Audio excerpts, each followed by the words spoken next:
What's up, metalheads? My name's Jamie. This is the Blades and EDC channel. Thank you guys so much for being here. I really do appreciate it. And today I'm going to be doing my overview of the Peña Bravo. This knife was sent in by my friend Craig, and I dyed his scales black for him, and figured I'd go ahead and do an overview of it while I have it here. I love this knife. Definitely the best Peña I've ever felt. One of the best knives I've ever felt, period. It's absolutely amazing. Unfortunately, these are sold out everywhere. I don't know if they plan to make more of these in the future. They really should, because, man, this one's really good. All right, overall length 7.5 inches. Blade length 3.125 inches. The weight's 3.9 ounces. Micarta scales, titanium liners, titanium pocket clip and back. Actually, the backspacer is copper. So are the thumb studs and the pivot collars. I do not know the blade thickness. Let's check that real quick. Where's my calipers? Where'd they go? Well, damn it. Got buried down in the drawer there. I'm going to guess about 130 thousandths, maybe 140. 130, nailed it. 130 thousandths. Blade stock thickness. Handle's probably right about half an inch. Just a hair over a half an inch. Yeah, very, very cool knife. This is OEM by Riat, and these were originally $275, which in my opinion is a fantastic deal for this knife. You got front flipper action and you got thumb stud action, and all are equally as good. No one is better than the other. Although what I will point out is the jimping they do on these. Man, they got it nailed. Fine jimping, gives you lots of traction, and they take it over the top. Makes it so easy to deploy this knife. Yeah, such a good job, such a good job. Right, let's do a couple size comparisons real quick.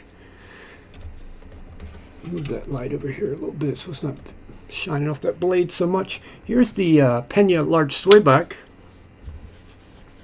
A little bit bigger than the large swayback, but not by too much. Here is the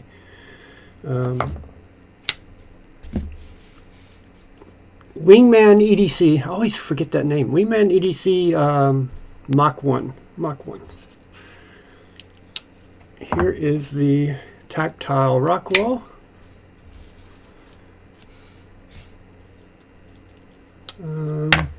What else can we do here? The Civivi Sokoke. Very similar in size to the Sokoke. Lengthwise, thickness-wise. It's not a large knife, but it fills your hand well because they made it thicker and they contoured those scales real nice. Here is a QSP Pingwon.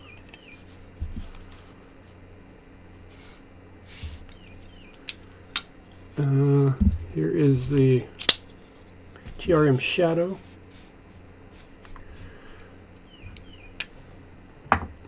Benchmade bug out. Where is it at? There it is.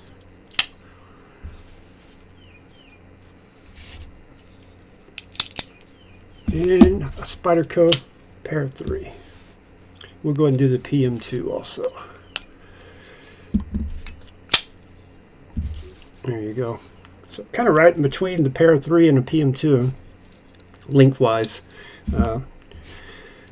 It's a great knife, man. It really is. These scales are nice and contoured. This thing and how wide this pocket clip is, which works extremely well. Man, it's just so comfortable in hand. This is just so comfortable. I wish there was some jimping up here, because honestly, that's the front flipper jimping. It's not really in the right place for the grip. For me, I'd rather it be out here. You don't really need it though. I mean, you're pretty locked in here. But I think it would be better with a little jimping out there. You have a nice swedge down the blade. Kind of a sheep's footy, Warncliffey blade. I'll call it a sheep's foot. The hardware on this is actually steel. The screws are all steel, which that kind of surprised me, honestly. Didn't expect that. Fit and finish is fantastic. Access to the light bar, it doesn't look like it would be good, right?